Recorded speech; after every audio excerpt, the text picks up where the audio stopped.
Hey everybody, this is Brian back with Inspiring How You See That. We're the channel that talks about all different kinds of music and entertainment, and we interview some of your favorite artists. And today we have ANDREA von Kampen with me, and thank you so much for spending this time with us. Thank you so much for having me. Absolutely. We're here in Cleveland, and you've been on tour now with AVI KAPLAN for a little while. So how many shows have you done up to today?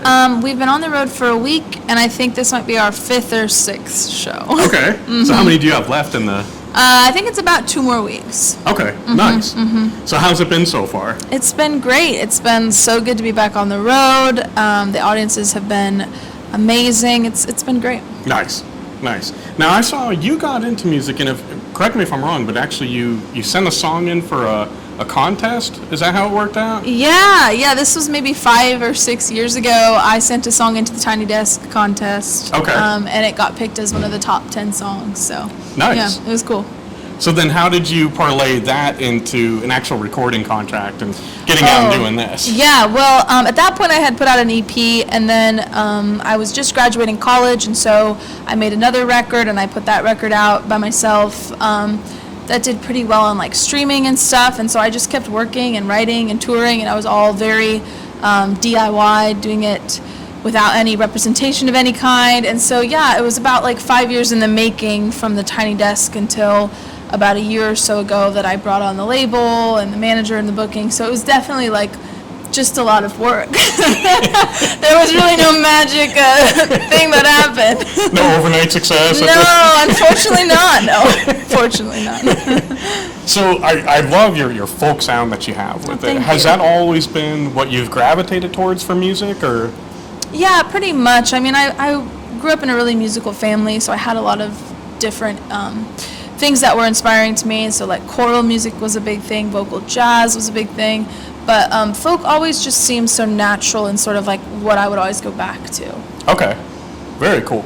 Now I think I saw your brother's also a composer, if I remember correctly, so yeah, you're pretty talented in the family. Well, yeah, thank you. No, yeah, David is a composer, and he does all the arranging on my albums and things, so we work pretty closely together with music making. Awesome. Now this tour, is this the first time that you've met and worked with Avi? Yep, this is the first time. We're on the same label, but I didn't meet him until the Nashville show. Okay. So what has been kind of your, have you had a moment where you're like, I made it? Has that hit you at some point, or? No. I think like yes and no. There's moments, but it never really feels like one big thing. It feels more like a marathon of little things that are sometimes, varied in how they feel over the span of a long time. Sure. So I don't know if that really explains it, but no, it hasn't felt like, oh, this is it. This was the moment. And it's sort of a good thing, because I want to build in a steady way that's sustainable. Absolutely. Yeah. Nice. I'm trying to avoid TikTok stardom, and I'm doing a great job at it thus far. That's a good route to take. So how has it felt like some of your songs? I mean, a lot of them obviously have a deeper connection than like what you hear with the pop music today, and that's why people like me gravitate towards it. That's so sweet. So what have you felt from fans? How has that been with them connecting with your music? It's been really cool. I mean, I love making music. I love telling stories, and it's just like an added bonus if someone else appreciates those stories as well. So Sure. yeah, it's been really cool to see how people respond. Nice. What would you say has been the toughest part of your career so far? Making it as a star. What has been maybe the thing that surprises you and been the toughest? Well, I think a global pandemic coming out of nowhere was probably the throws a most wrench in. difficult, surprising thing when the industry shut down for 2 years. Right when you're starting to hit your stride, yeah. But if we want to maybe sidestep, since that was sort of a universal feeling, and if we want to get more into the specifics of the career, I would just say it really is like really cool things can happen. Like a YouTube video that your song is in can blow up and be all over the news, and it's great, but like that doesn't necessarily mean everything else is going to elevate. Like it's really about the work and just consistent work. So I think that's been something that's been sort of hard to learn, but yeah. Okay. Yeah. Now how do you think that you've been able to respond to that and overcome that?